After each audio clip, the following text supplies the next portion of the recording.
Good afternoon, everyone. My name is Todd Scholl. I serve as the Director of Wellness and Communications at the Center for Educator Wellness and Learning. And that long title we shortened into CEWL. So you can learn more about us at CEWL.us. That's CEWL.us. On that website, you're going to find all the live streams, including the one today. You'll find that probably tomorrow or early next week. All the live streams we record are posted on the website. All of Pete Stone's videos, all of Steve Newsom's articles, and of course, all the work that Dr. Marcella Weinsteiner is doing with our CEWL Induction Institute. So I want to invite everybody again to check out CEWL.us. And you can also request free professional development for your school or district there. And we would love to connect with you.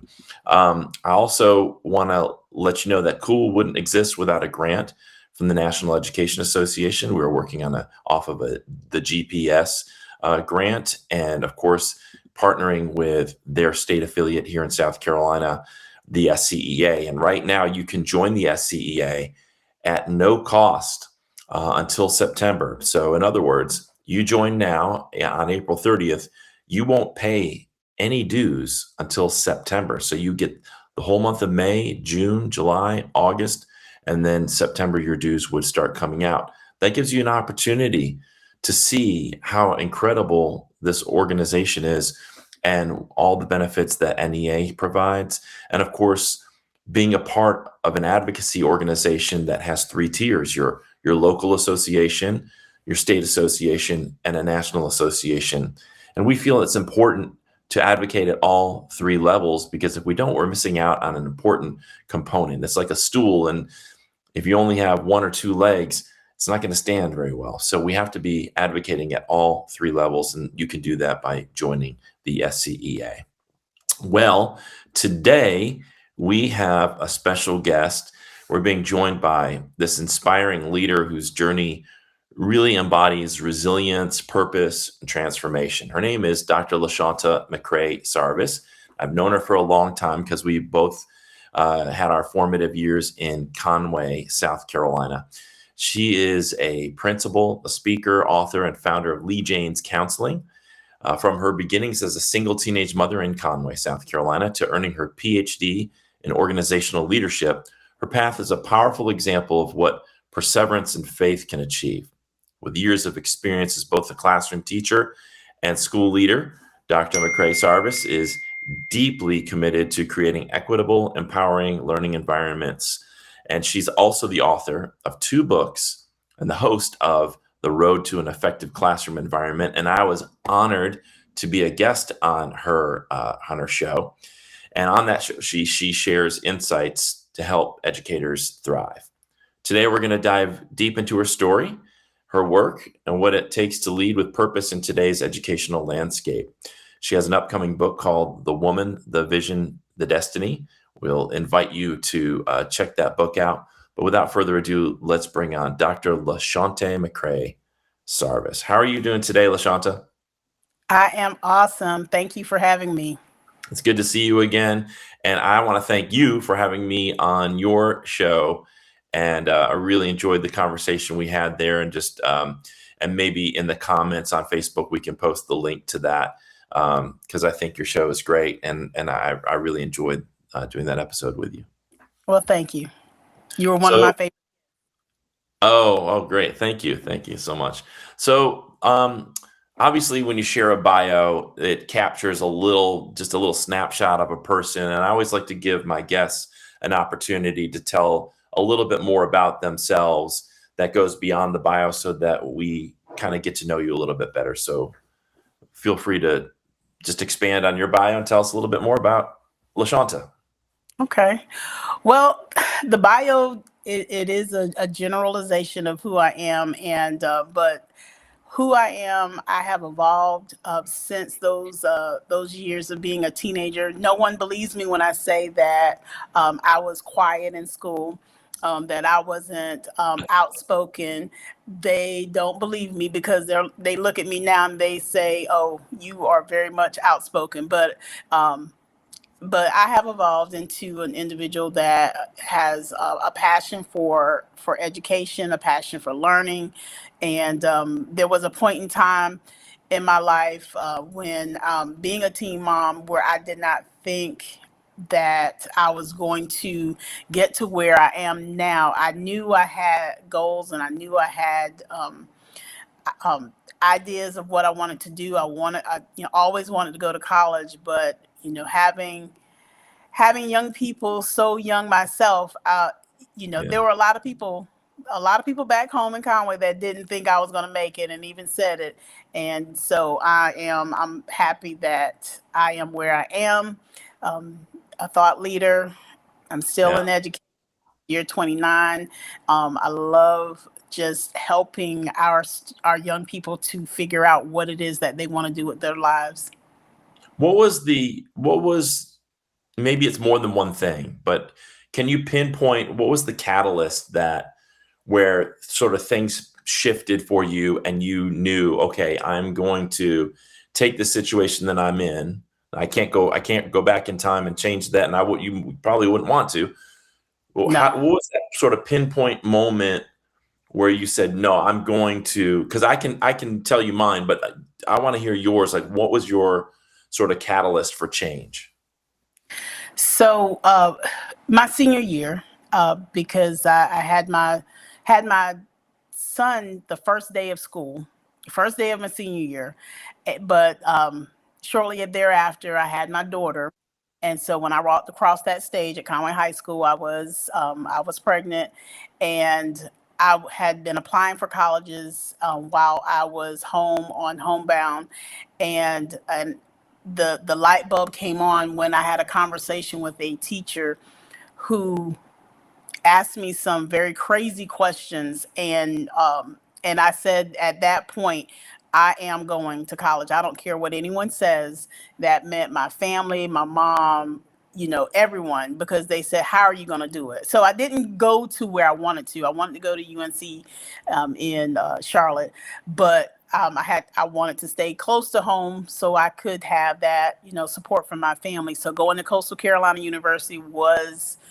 the best choice for me, and it allowed me to go into education, and so the rest becomes history. But that turning point was conversations with that one teacher that was discouraging. It could have been discouraging, but I allowed that to be fuel for my fire, and I started Hmm. applying to schools and to make sure that I could get into the profession that I wanted to be in and not what someone chose for me.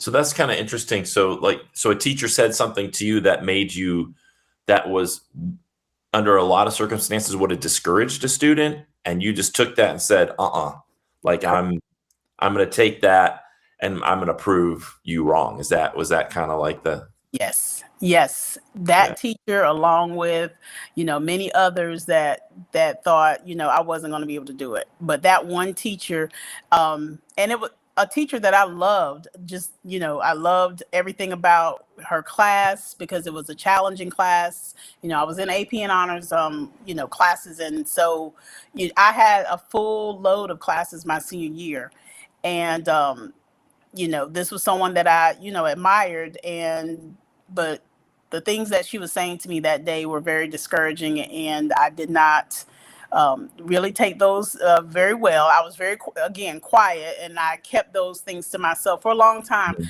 I've just really started speaking out about some of the things that I went through as a young girl then, because I think it helps others to hear my story, um, to know that, what I went through, what I dealt with, but I still overcame those obstacles. Yeah. It is, I think it is inspiring. And I think it's inspiring when you share your story, when you're vulnerable enough to say what you were really going through, because I think there's so many other human beings, no matter what the struggle is, other people are sharing that struggle now and are at that pivotal point where they're at this like a crossroads where it's like, where am I going to go? Like I've got a choice here. I can either like fulfill that narrative Mhm. around that struggle, or I can say no and then and find something, some kind of reserve inside yourself to say, I'm not going to let that, I'm not going to let this destroy me, and I'm not going to fill that narrative that society has for me. I'm going to rise above that. Is that sort of where you were? And not only was that where you were, but like, what would be your message now to a young woman in a similar situation? Well, I will say this. It has taken me, and I will say it has taken me a couple of decades to really talk about my life story, because many times in education, we are, as educators, we're discouraged from sharing so much about ourselves. So, of course, you have to, be mindful of how much you do share. But I would share with young girls. There were girls when I was teaching at Carolina Forest that shared with me that they were pregnant before they even told their parents. And I would be that voice telling them, you need to let them know. And then I would share what, my experience, because with my son, my mom found out the night before I gave birth. But that's probably a whole nother show for another time. Yeah. But I do what I do in sharing my story, so that to encourage other young women to know that even if you are in a situation where you are a single teen mom, even if you have one person that's in your corner, you can make whatever of yourself that you want to. And my fuel was also making sure that I wanted to be someone my children were proud of. And I you set an example for them, to let them know that, through hard work, determination, setting your goals, that you can do whatever it is you want to in life. And so they were my encouragement, because I had to go home to those two sets of eyes each day after school and still be mom, and to make sure that they were okay. And I wanted them to know that in this life, no one just hands you anything that you have to work for, but you want to make sure that you have your goals set and that you go for it. Yeah. That's really inspirational. Thank you for sharing that, Lashawnte. And I know sometimes it's, like you said, it's hard to share those vulnerable moments in our lives, whether it's like the struggle you're describing, or like for me, it was a mental health struggle, or family issues, addiction, or like abuse going on at home, things like that. Those are things that, as we were growing up, our generation kind of was like, you just kind of hide. You don't tell people about that. You keep that, on the down low, and I think that was really unhealthy for our generation, and even more so for the generation before us, because you keep all that stuff bottled up and private, and then you're trying to hide it from everybody. And then that just weighs you down. And once you are able to summon the courage to start sharing that story, like you said, in appropriate ways, and in appropriate channels, it does kind of empower you, because it sort of frees you from any kind of sense of like shame or guilt around it, or any sense of like unworthiness or whatever. Like, and it helps you realize, no, I'm fully human. This was part of my experience, and it doesn't define me, but it's a part of my story, and it's part of what shaped who I became and who I am today. And I'm not scared to share that part. You have a book coming up called The Woman, the Vision, the Destiny. Is your story a little bit more, do you share the story more in depth in that book? And if you want to, just share with folks about that book that's upcoming. Yes, I do share everything from my birth up to, I think, about roughly my 30s. The book that preceded that is called My Name is Lashawnte, From the Womb to the Woman. And so that was a 5-chapter book. It was just a taste of what you would get in the upcoming book. So the upcoming book goes into more details about different things. And when I shared the second book with them, with my coworkers and so forth, they said, well, what happened in this case, and what happened in this scenario? And I said, well, you'll have to, see it in the next one. So I did it on purpose as a teaser, and it's inspirational, motivational, and I love to laugh. I've gotten to a place in life where point in time where I didn't like laughing. I didn't like my smile. And that was, in my early 20s and so forth. And, during that time, during the 90s.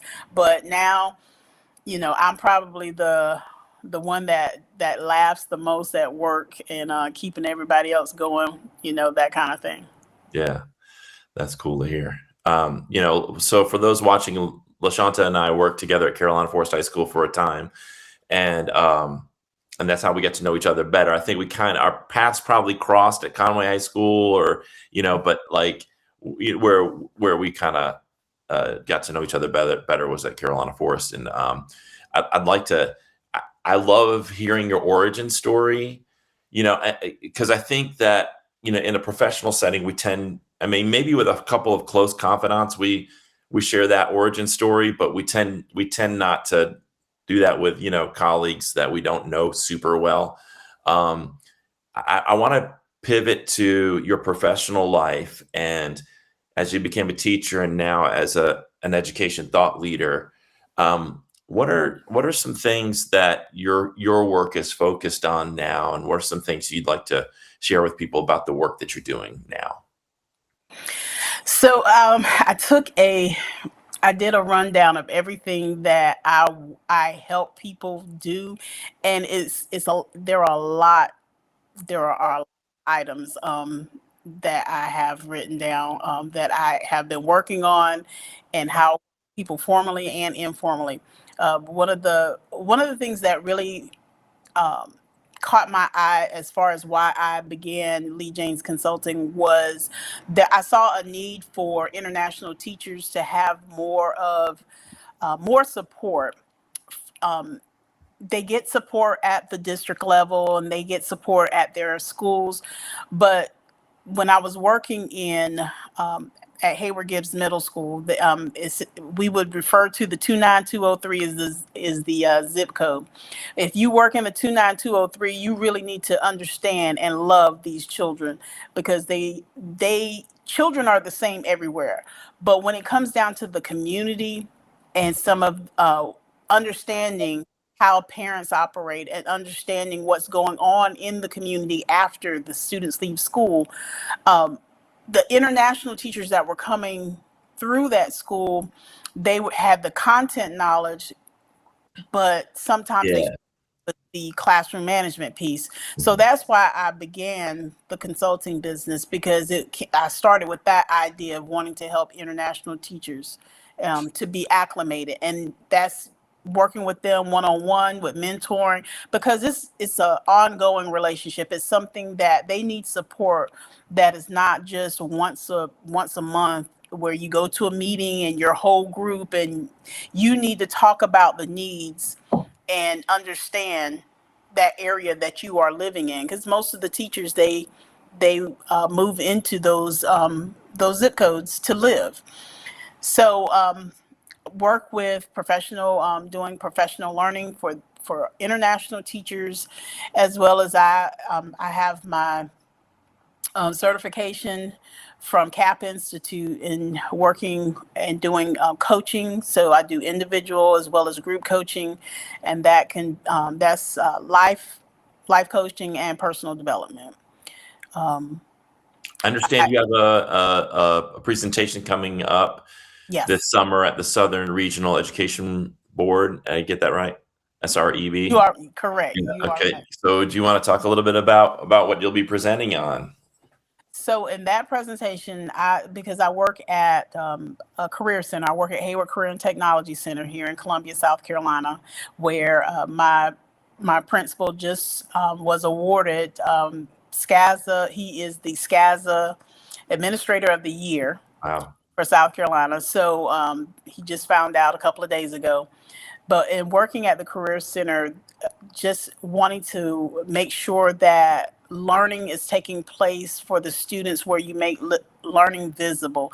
And so John Hattie has the concept of visible learning, and not just in the academic setting, not the academic setting, but not just our home schools, our traditional setting schools, but also in CTE, visible learning is possible. So my presentation talks about how you can implement visible learning to get the student outcomes that you are looking for. And that's pretty much for the students to learn the material and for it to resonate with them and for it to stay.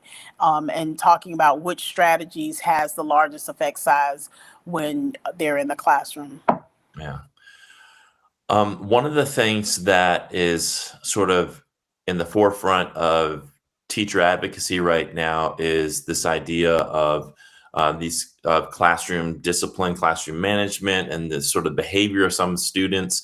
And we're getting a lot of reports of teachers who are being verbally or physically assaulted, sometimes both. And of course, wanting to protect teachers. I think the problem is really complex. Before I share my thoughts on it, which don't represent the SCEA, they're just my own personal thoughts. Before I share my thoughts on it, I'd like to pick your brain around what do you think might be some effective ways we can address this real problem for teachers of just feeling like in certain circumstances that they're really unprotected and aren't really being supported in just being safe and having a reasonably manageable classroom environment. So this may sound like an unpopular thought, and it may sound strange coming from an administrator, but I will say this, that we as administrators, we need to make sure we are supporting our classroom teachers more. We need to make sure that we're not just doing one more thing when it comes to providing professional learning. You don't want your teachers sitting in professional learning that is not helping them if they need help in how to manage their classrooms. And management goes back to understanding your students. And there's this belief that you're only supposed to, work 1 week, the first week of school, and getting to know your students. And a lot of the episodes in my podcast that I put out is about building rapport, relationships, and making the material relevant to your students. And that was the reason why I even began it, because we as administrators, we come in, we are observing, we're seeing, we're doing our walkthroughs, and we're writing down or typing in what we're seeing and what we're hearing. But the next part of that is we have to make sure that we provide feedback, immediate feedback to the teachers so that they know what are those areas that they need to work on. And we also want to, again, going back to that professional learning, if you know that a teacher does not talk a certain way to students in a way that's going to help them to build relationships and build rapport, have a conversation. Don't just talk about the teacher behind their back, behind closed doors, and then nothing gets solved. Sometimes we as administrators, we want to get into the role of, well, let's get rid of the teacher. And let's go ahead and start this process of documenting. Coach your teacher to greatness. You need to be able to coach your teacher to greatness. And it's a two-way street. The teacher has to also be receptive, to know that the person that you're talking with knows what he or she is talking about, that coach, that administrator, that individual knows how to bring about results. And so the educator must be willing to listen as well. Yeah, absolutely. Is it okay if I share my little soapbox thing on this? Sure. And this is still, these thoughts are still evolving. And this is why I like to share them with people like you so I can get feedback. I'm not always the most pragmatic person. So sometimes my thoughts are kind of in a weird space where I'm just kind of dreaming of what could be. So I want to acknowledge that and also just reiterate that my opinion here is my own, not the SCEA's. But I feel like, when we were at Carolina Forest, I was on the School Improvement Council one year, and I remember we had a meeting of a budget item, and this is when they wanted to install security cameras. And I said, I don't think that's a good idea, because it's not really addressing the root problem here, which is your of student violence and not feeling safe and that kind of thing. It's not really addressing. It's a reactive. It's reacting to the Mhm. problem rather than solving the problem. And the problem is, once we get in the habit of reacting to problems, then all we do is we're just reactionary. So like we Mhm. start off with the security cameras, then it's the buzzer on the door, then it's the security Mhm. officer at the front, then it's metal detectors and bag searches, and and it's just layer upon layer of reactivity, never really addressing what's going on at the root of it. And my thing on this, on the whatever policy we're going to create around protecting teachers and really other students from the disruptions, it's like I'm worried that we're just going to be reactive, that we're going to go back to, we just need to kick kids out of school more, remove them from school, or we need to let teachers have more use physical force if they need to.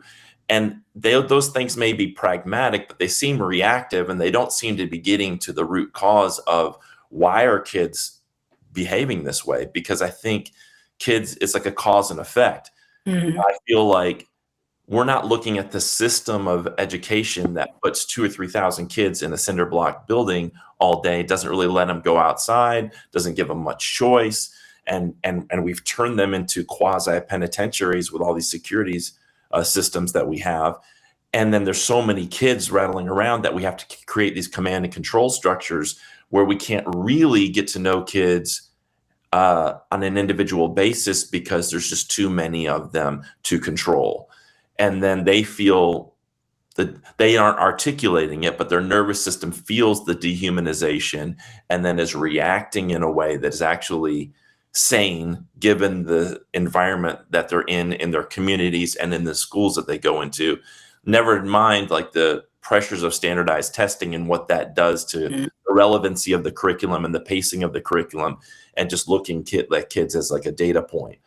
And so to me, like some of this behavior, it's not that I don't think kids should be held responsible. It's just that if we're not looking at what causes it and all we want to do is hold the kid responsible, it's like we're not really solving the issue for the child. And Mhm. to me, we've got to look at the system and what we're actually put the environment we're putting kids in and where they're coming from, and trying to ameliorate the conditions of their community, but also like the school culture in a way that can really look at their human issues and address them individually in a way that doesn't, it's not like a one size fits all, back to sort of the zero tolerance or whatever policies that just you wind up kicking these kids out of school, and then they wind up dropping out, and it's like a school Mhm. to prison pipeline.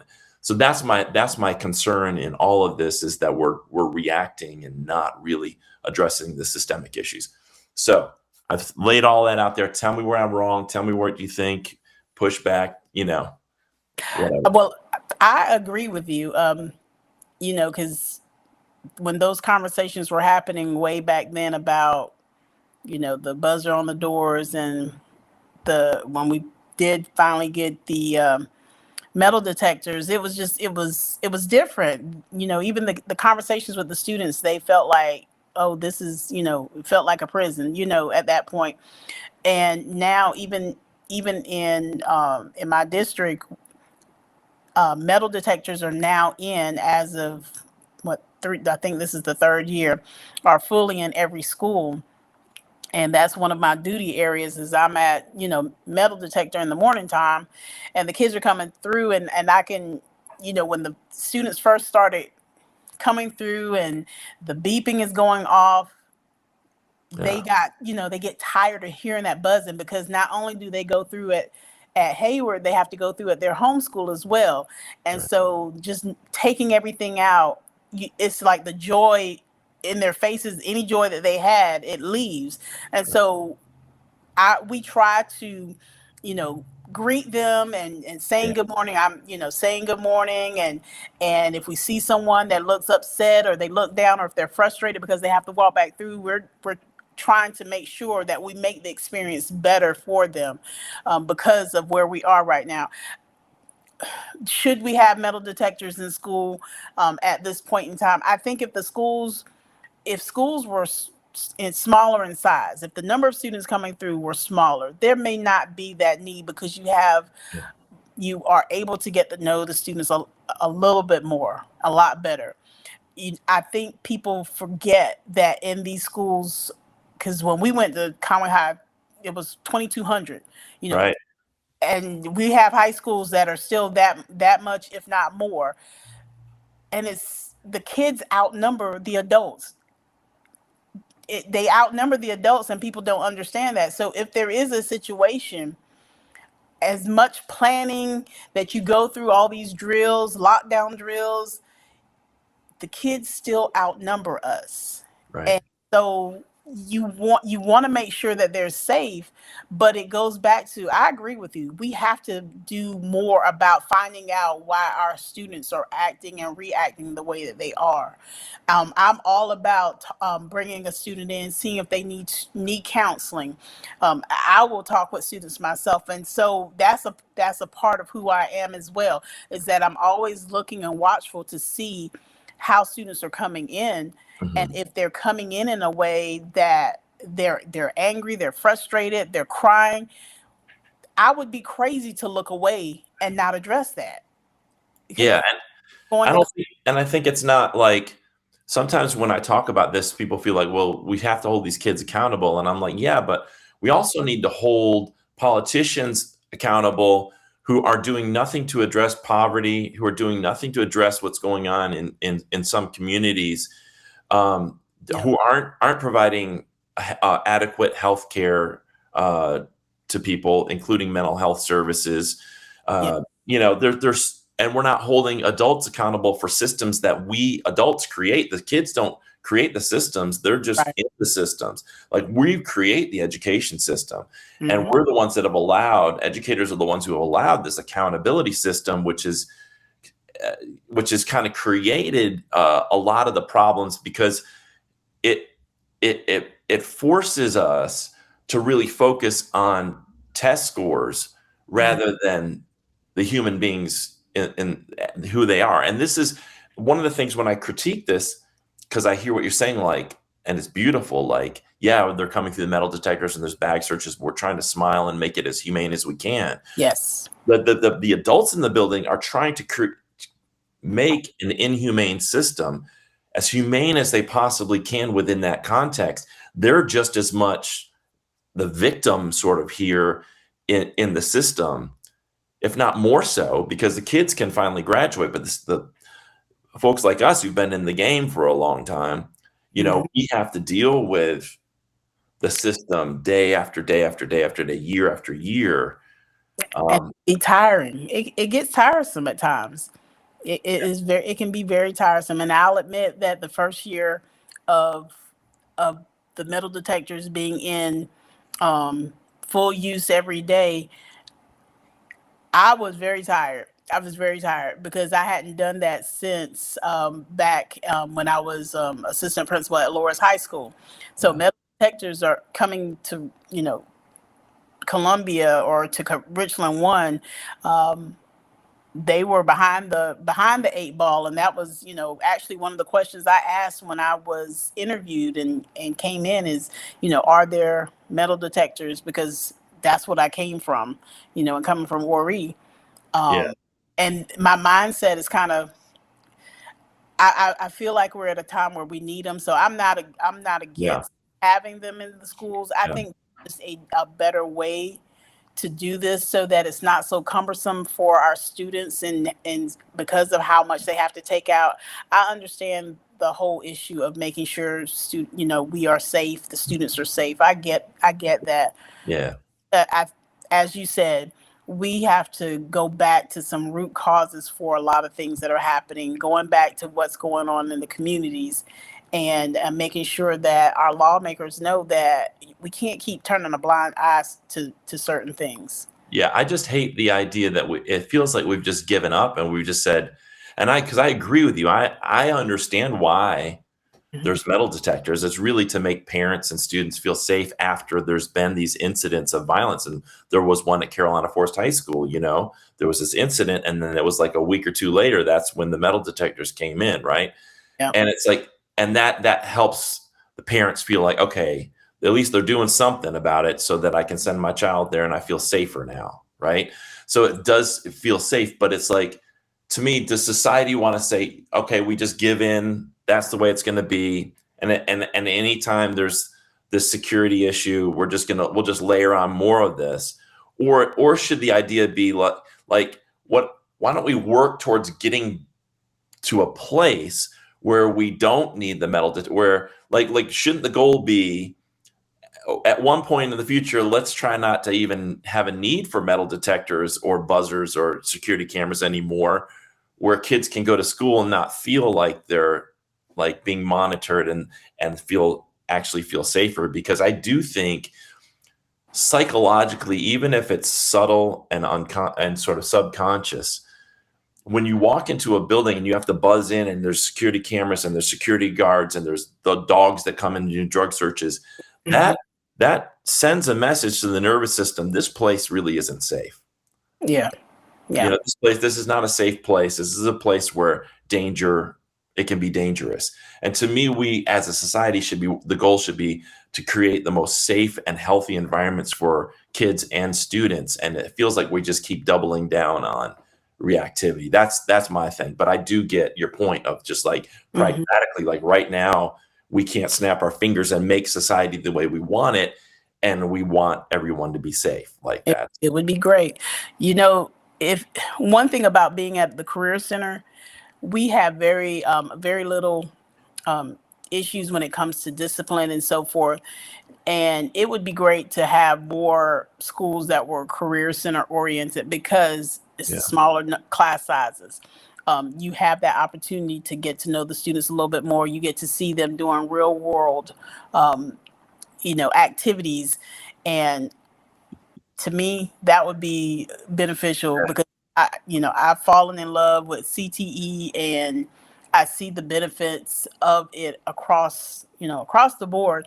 And I think that if our schools, again, if there were smaller numbers of students that were coming through, have that opportunity to know, like, went back to when there were the one room schools, and you had every grade level under one building, but that teacher knew the parents. That's right.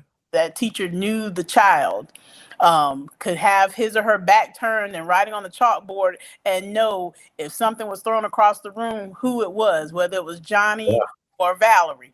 That's right. There are just a lot of, like you said, this is one of those topics that there are a lot of different moving parts to it. Yeah. But this brings us back to sort of where we started, which is, you talk about career and technical education. And I think this is where we've got to create these moments for kids, moments like I had, where the light comes on and it says, this is what I want to do with my life. Like, now I see the relevance of me really engaging with my education, because I see a pathway forward to elevate my life and to make a great life for myself. And I think that you're right. With career and technical education, you're connecting those kids to this sort of purpose, this idea of, all right, this is something I can invest in, this is something I can be passionate about and do with my life and earn a living and, and have structure in my life. And I think that's a beautiful thing. And I think sometimes when a kid's taken, like for me, like I'm taking algebra 2 and I'm like, I don't see how this is ever going to be relevant, because I hate this class and I hate everything about it. Like, but if you allow me to have some time in the day where I can go to a class where I'm like, yeah, I can see myself doing this. Now I'm fully invested. And that creates that sort of shift where then I think for a lot of kids, once they see that their education is relevant to their lives, the behavior and, all the academics kind of come around. Yep. Yeah. Is there anything we haven't talked about that you want to share before we wrap up? It went by so fast that I know we're already time, but I do want to mention that if there's anyone that struggles in trying to figure out what it is they want to do as there was a point in time I thought, I was going to be a psychologist, and I was going to have my business and my counseling in my home, kind of like the Cosbys. Yeah. And so that's what I wanted to do, was to be a psychologist, and I wanted to counsel teens, preteens and teens. And so I went to Coastal and I started with psychology, but I ended up double majoring and adding that's education piece. And I knew I was probably going to shift into education just based off of a conversation or not a conversation, but hearing a man speak at Clemson University. It was one of the field trips that we went on when we were it was one of the clubs for those that were going into education. So education had been around me. I just didn't know I was going to actually choose it over some other things. Yeah. But if there's anyone that struggles in trying to understand what it is that you want to do with your life, or if you feel like you're stuck in certain areas, I did a master class last month about discovering you and unlocking your potential through intentional coaching. So if that's you, that is definitely a resource I would love to get to you, where you can listen to that and go through all of the different steps in trying to figure out discovering who you are. Do you have a website that you'd like to share with folks? Yes, my website is LeeJanesConsultingLLC.com. LeeJanes And my author page is Dr. Lashawnte. Okay. .org. Dr. That might not be it. Let's just go with the webpage. All right. So is this is it right here? This on the screen, LeeJanesConsultingLLC.com. Is that right?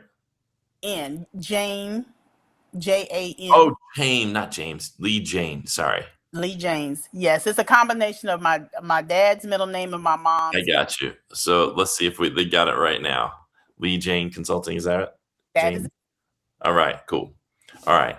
Well, Lashawnte, it's always good to see you. Thanks again for having me as a guest on your show, and thanks so much for your time today. And I appreciate you sharing your inspirational story and your thoughts on a variety of topics. And hopefully, folks found this compelling. And we'll check out your new book. And again, her book is called "The Woman, the Vision, the Destiny," and that's going to be out. You said it's a little delay, but like, when would you Probably get? This summer.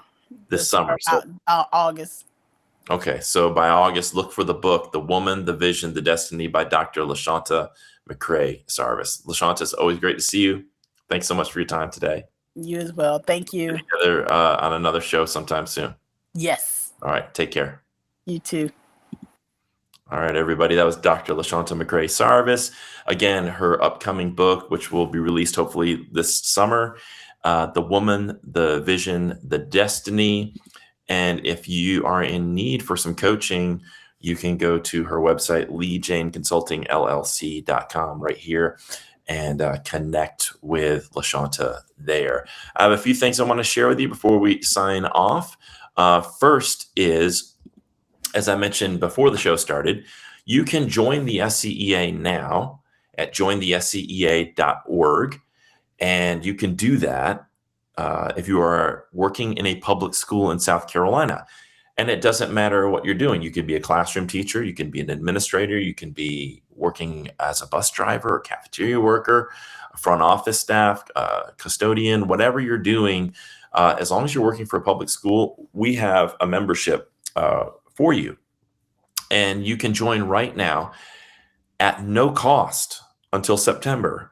So it's a great time to join, to learn about how our collective voice can result in better pay and better working conditions. We have professional learning programs like our live streams, but also our micro-credential programs through NEA, and all kinds of great opportunities for all throughout the year for you to do some professional learning. We have member benefits, NEA, because we're the largest labor union in the country with 3.2 million members across the country. That's just like AARP or any other large organization. You get discounts, things like Costco, things like pet insurance, things like credit card deals, insurance deals, life insurance deals, all kinds of stuff. So lots of stuff there that honestly, if you take advantage of all those NEA benefits, you can pretty much pay for all of your dues.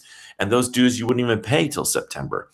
Plus, all the member advocacy work that we're doing, trying to create a better school system for you, trying to create those better working conditions. We can do it better if we do it together. Trying to do it alone in silos, we just has shown not to work. In order for us to move things forward, we all have to come together. We have to organize, mobilize, and then work in a sustainable way to create the kind of change that we deserve, that educators deserve and students deserve. A couple of other things. If you are, or someone you know, is an induction teacher, that's teachers in the first 5 years of their career, CEWL offers something called CEWL Coaching. It's free, it's online, and it's one-on-one. So what happens is every Tuesday and Thursday night from 6 to 8 o'clock, these 3 veteran educators log on to Zoom, and they're waiting there for induction teachers to come and join them. And you join and you get put into a breakout room with Angie, Stephanie, or Marcella, and you can ask them questions and get the advice that you need. You can vent with them and they can give you feedback. You can find that every Tuesday and Thursday from 6 to 8 o'clock at CEWL.us/coaching. It's CEWL.us/coaching. It's free. You don't have to be a member of the SCEA. So every teacher should be, who's in the first 5 years of their career, who needs that coaching, should take advantage of that. And this is for South Carolina public school teachers only.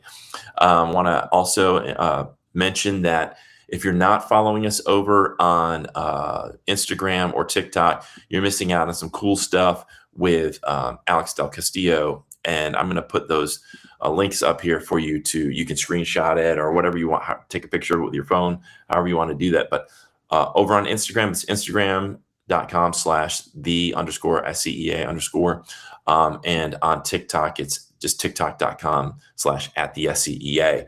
And you'll see stuff like that Alex is doing, which is really great stuff. He does like yoga sessions, mindfulness sessions, and other really cool stuff. And then Pete Stone's stuff's over there. And then like from today's conversation, we'll take clips from it, and you'll have clips from these conversations. So shorter form pieces will be over there. So if you are on Instagram, make sure you go over to the and find the SCEA on Instagram. If you're on TikTok, make sure you go over there and find the SCEA on TikTok and follow us for all that great content. The last thing I want to mention is, because it's relevant to the conversation we had today, I created a docuseries. It's a 4-part docuseries called Rehumanizing School, and it addresses some of the stuff that Lashawnte and I were talking about today.